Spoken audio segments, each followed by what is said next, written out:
Hello everybody, my name is Mansur. And my name is Amogh. And today's podcast will be focusing on a question that most of us have probably pondered about before. Should high schools keep their current start times, or should they start later in the day? I think that's a great question, Mansur. And I think we've all definitely had a day where we struggled to wake up for school. Especially as students in Seven Lakes High School, I think we could all relate to the intense workload that impacts our daily sleep.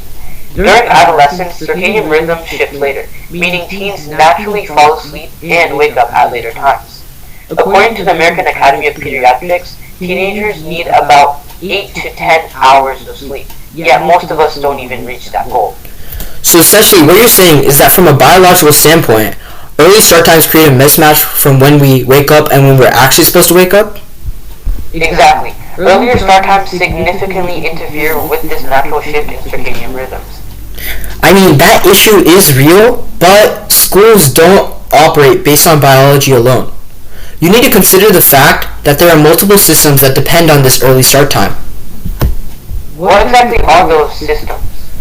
Okay, well, for example, let's look at the issue with bus times. Buses are important for many people in getting to school, and middle school usually starts later than high school, which means that many buses in America handle multiple routes for both middle school and high school. According to the Brookings Institution, changing start times often requires additional buses and higher costs.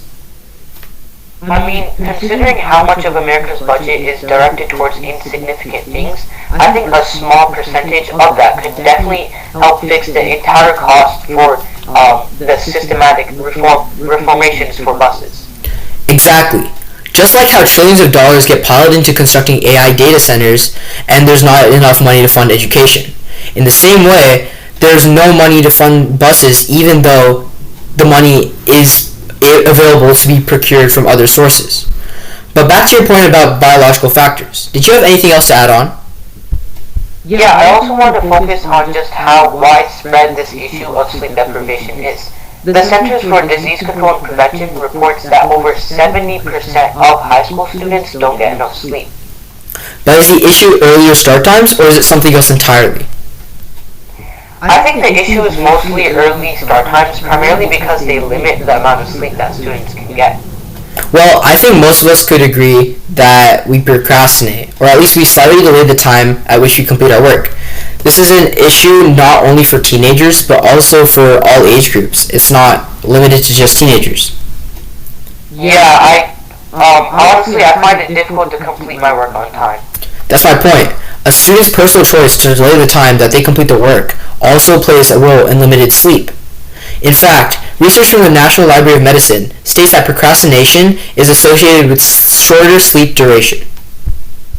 You said how students make a choice to delay their work, but the choice isn't really a choice, since most students delay their work for a viable reason. Take extracurricular activities as an example. With so many after-school activities, there's little to no time for students to catch up on homework in the afternoon. But how does that correlate to earlier start times? Since students can't complete their homework directly after school, they're essentially required to do it in the nighttime. Combine that with the early start times for school, and you get a constant cycle of sleep deprivation. That's why I think that having later start times could significantly reduce sleep deprivation in students. Well, you could also argue that having later start times means ending school later in the afternoon. If school ends later, the students have less and less time to do their extracurricular activities, things that fuel a student's passion in a certain field or even boost their chances in college applications.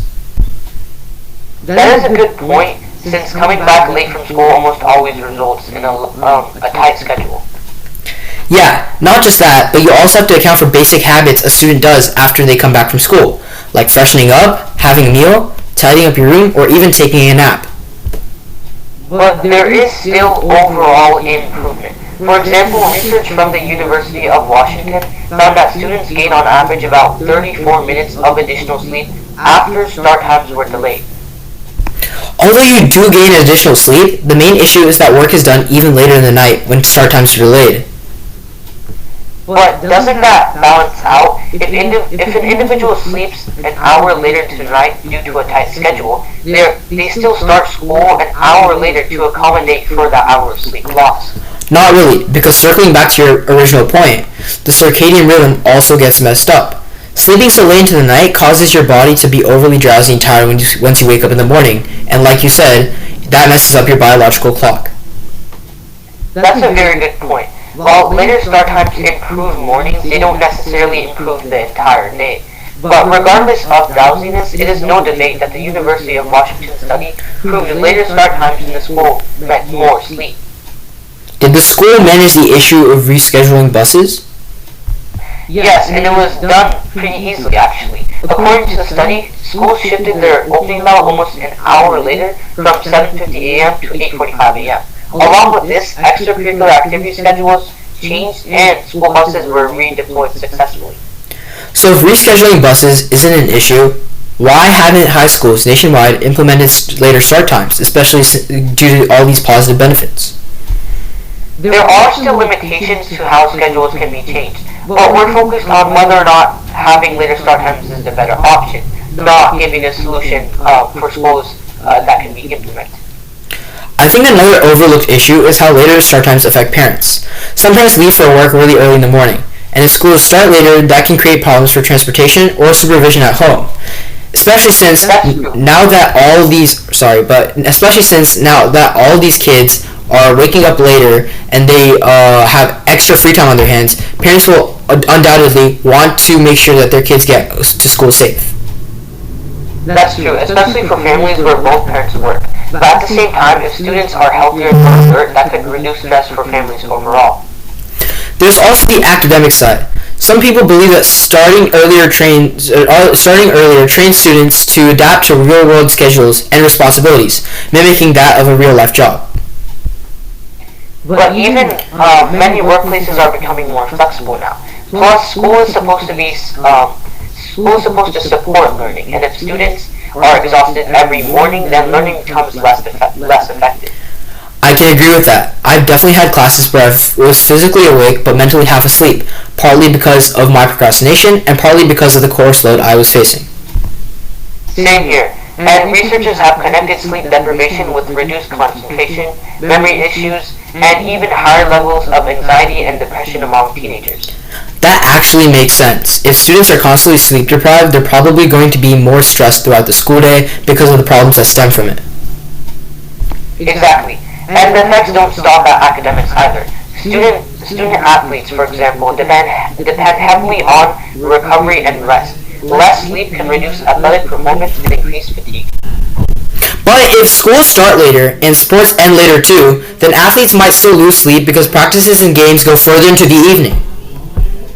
That's possible, but studies generally show that students still gain more sleep overall after start times are delayed. Even if schedules shift slightly, students usually end up with a net benefit. Another thing that I've heard people mention is that technology is part of the problem. Phones, gaming, and social media keep students awake late into the night, especially with the rise of doom scrolling, a popular phenomenon attributed to the late 21st century. I definitely agree with that. Screens make it harder to sleep because students stay mentally active for longer. So then maybe the issue isn't only school schedules. Maybe students also need better habits and time management. I think both can be true at the same time. Students should improve their habits, but schools should also avoid schedules that conflict with adolescent biology. That's fair. It's not realistic to expect every teenager to suddenly develop perfect discipline overnight. Exactly, and students already adjust policies around students' and schools already adjust policies around students' needs in other areas. So sleep should probably be treated seriously too. So then what is the better overall option? I think another factor to consider before answering that question is safety. The Centers for Disease Control and Prevention has linked later start times to reduce teen car accidents, primarily due to the increased alertness. Since later start times means that the sun has risen more, don't you think that would also correlate to the reduced fatal accidents since it's brighter outside? Exactly. So when later start times for schools have directly resulted in the decreased loss of life, the best option for schools is to have later start times instead of keeping their current start times. Even a shift of 1 hour in starting times for schools can significantly reduce negative factors in students. That's very impressive. Even though later start times can create a tight after-school schedule, it all comes down to behavior. Ultimately, if students avoid procrastinating their homework, they can do both their extracurricular activities and schoolwork while getting increased sleep. I think that what makes this debate interesting is that there isn't a perfect answer. There are benefits and drawbacks on both sides. Definitely, but overall, the research seems to show that later start times improve sleep, alertness, and even student safety. At the same time, schools would still need to carefully manage transportation, after-school activities, and family schedules. Yeah, so while changing start times wouldn't solve every issue students face, it could still be a major step towards improving overall student health. And honestly, most students would probably appreciate not having to wake up before the sunrise every day. That's true. So that is all the time we have today, and thank you for joining us, Mansur. Thank you for listening to our podcast, and remember to prioritize your sleep.